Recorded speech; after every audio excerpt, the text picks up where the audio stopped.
क्या बात है। आखिरकार रिएक्ट जेएस सीखना शुरू कर ही रहे हो, बट अभी भी मन में एक कंफ्यूजन है कि ऐसे कौन से जावास्क्रिप्ट के टॉपिक्स हैं जिसको पहले एकदम मास्टर करना चाहिए रिएक्ट जेएस सीखने से पहले।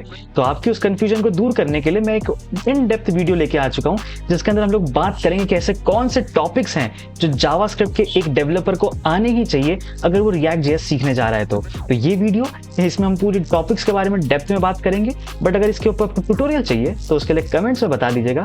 और हम लोग का डिस्कॉर्ड चैनल है, उसमें आप ज्वाइन कर सकते हैं। उसमें हम लोग ऐसी चीज़ों को बहुत डिस्कस करते रहते हैं और बहुत सारे मिनी प्रोजेक्ट्स भी क्रिएट करते रहते हैं, तो उसको भी ज्वाइन कर लीजिए, लिंक डिस्क्रिप्शन में होगी। और शुरू करते हैं हम लोग इस इंटरेस्टिंग सी वीडियो को।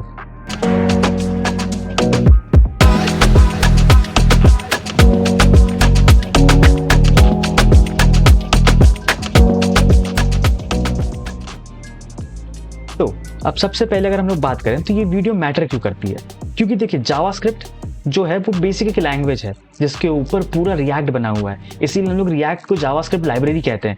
तो इसलिए जावास्क्रिप्ट का कोर फाउंडेशन बहुत ही ज़्यादा अच्छा होना आपके लिए बहुत नेसेसरी है। इसीलिए बिना जावास्क्रिप्ट के स्ट्रॉन्ग कॉन्सेप्ट के बिना आप चीज़ों को कर नहीं पाएंगे।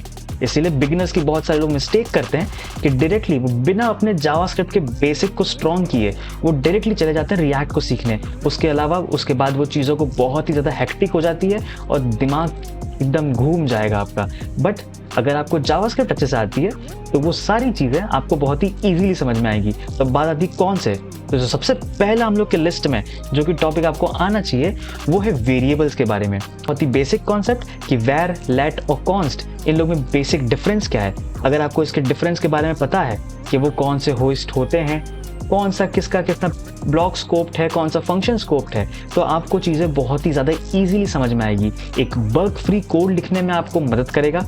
उसी के साथ साथ कॉन्स्ट, लेट हर जगह यूज़ हो रहा है रिएक्ट ऐप में। आप फिल्टर का यूज़ कर रहे हैं तो उससे जो वेरिएबल मिल रहा है, जो भी एरे मिल रहा है, उसको आप स्टोर करेंगे एक वेरिएबल में जो कि बना होगा वेर, लेट या कॉन्स्ट का यूज़ करके।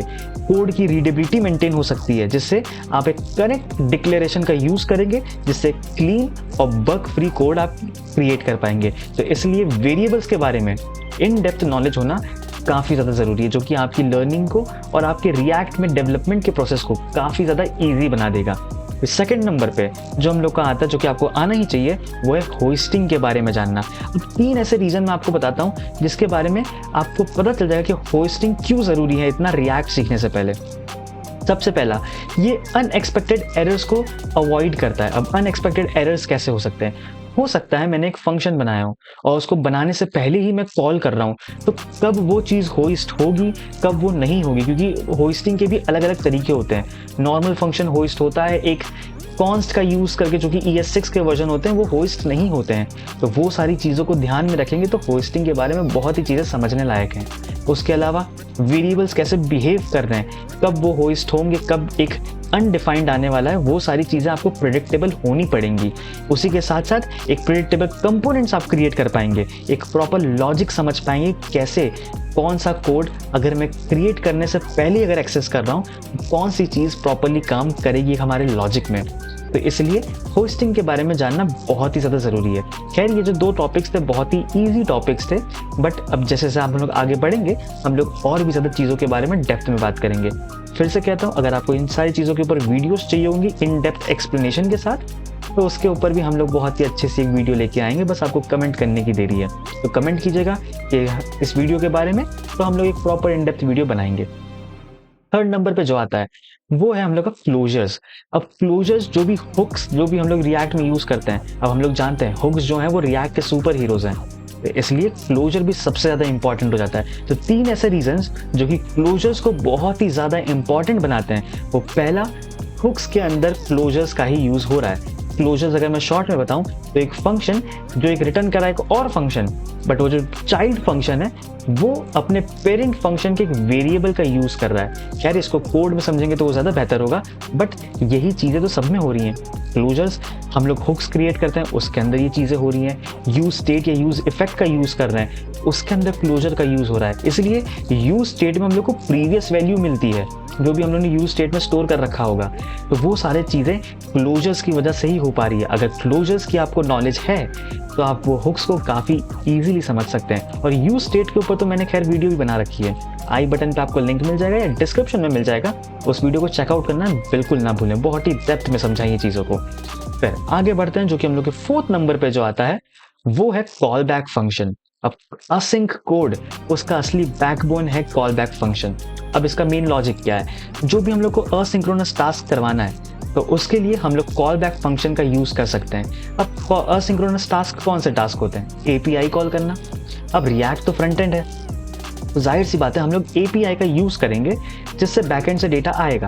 अब जब बैकएंड से डेटा आएगा तो वो तो एक असिंक्रोनस टास्क है, उसके लिए हम लोग कॉल बैक का यूज कर सकते हैं। और उसी के साथ साथ कॉल बैक हुक को अवॉइड करने के लिए भी चीजें हैं असिंक अवेट बनी हुई है, जो इसमें लिस्ट में पार्ट है उसका। और उसी के साथ साथ थर्ड पॉइंट अगर मैं देखूं तो हम लोग जब भी एक इवेंट लिसनर बनाते हैं तो उसमें भी हम लोग कॉल बैक फंक्शंस का यूज कर रहे हैं। हर क्लिक पे, हर सबमिट पे हम लोग एक कॉल बैक फंक्शन का यूज करते हैं। इसलिए कॉल बैक फंक्शन आपको यूज करना प्लेन या वैनिला जावास्क्रिप्ट में बहुत ही अच्छे से आना चाहिए। ये टॉपिक्स अगर आपको आते हैं then you are good to go with React. अब आगे अगर बढ़ते हैं, 5th नंबर पे जो हम लोग का है वो है promises and async and await. अब जैसे पिछले पॉइंट में मैंने कहा था, call back function asynchronous task में थोड़ा सा हेक्टिक हो सकता है। अगर वो एक कॉल बैक हेल बना रहा है वो तो उसमें हम लोग चीज़ों को अवॉइड कर सकते हैं और हम लोग प्रोमिसेस और असिंक अवेट का यूज़ कर सकते हैं, जिसमें हम लोग का काम तुरंत असिंक्रोनसली चीज़ों को हैंडल कर लेता है। जैसे डॉट देन और डॉट कैच का यूज़ कर सकते हैं असिंक्रोनस टास्क के लिए, एपीआई कॉल के लिए, या सबसे easiest developer friendly async await का यूज़ कर सकते हैं। डेटा फैचिंग के लिए ये असली हीरो की तरह साबित होता है, तो इसलिए इस चीज़ के ऊपर आपका हैंड्स ऑन होना बहुत ही ज़्यादा ज़रूरी है। उसके बाद अगर हम लोग आगे बढ़ते हैं, जो कि लिस्ट में 6th नंबर पे आता है, तो वो है हम लोग का एरे मेथड्स। पर अगर आपको एक बात कहूँ तो इस एरे मेथड्स को एकदम घोल के एकदम पी जाओ। मैप, फिल्टर, रिड्यूस और ऐसे जितने भी मेथड्स हैं एरे के, अगर आपको वो चीज़ें आती हैं तो रिएक्ट का आधा गेम तो आपको वैसे ही चीज़ें समझ में आ जाने वाली हैं।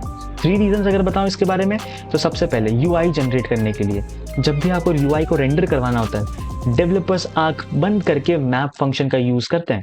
फिल्टर, जब भी हम लोगों को फिल्टर आउट चीज़ें करनी है, जैसे ई कॉमर्स वेबसाइट है उसमें मुझे फिल्टर आउट करना है कैटेगरी के हिसाब से, तो मैं फिल्टर का यूज़ करूंगा। और रिड्यूस, जब भी मुझे कार्ड्स में मैंने मल्टीपल वैल्यू स्टोर कर रखी है, मल्टीपल प्रोडक्ट स्टोर कर रखे हैं और मैं चाहता हूँ उसका टोटल मुझे मिल जाए, उसके लिए मैं रिड्यूस का यूज़ करूंगा।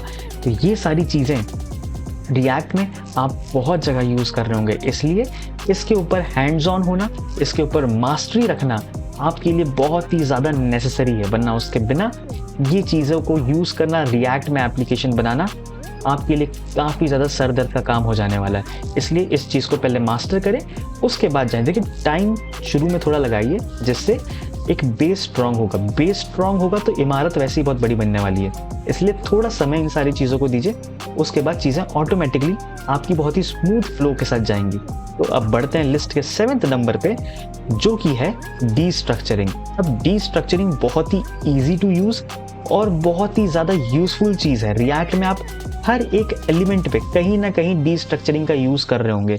प्रॉप से डेटा भेजना है, डीस्ट्रक्चरिंग का यूज़ करेंगे। एक ऑब्जेक्ट है जिसमें अंदर मल्टीपल कीज हैं, डीस्ट्रक्चरिंग का यूज़ करेंगे। यूज स्टेट जब क्रिएट कर रहे हैं, उसके अंदर जो भी वैल्यूज आ रही हैं और जो उसका फंक्शन है, उसको हम लोग डीस्ट्रक्चरिंग की मदद से हम लोग चीज़ों को गेट करेंगे। तो डीस्ट्रक्चरिंग तो हर एक पहलू पे या हर एक कदम पे हम लोग चीज़ों को यूज़ करने वाले हैं, इसीलिए डीस्ट्रक्चरिंग का कॉन्सेप्ट भी आपको समझ में आना चाहिए और इसका यूज़ करिए, हैबिट में लाइए ये सारी चीज़ों को, जिससे रिएक्ट एप्लीकेशन क्रिएट करते टाइम चीज़ें एफिशिएंटली आप कर पाएँ। 8th नंबर पे जो आता है वो है spread operator and rest operator.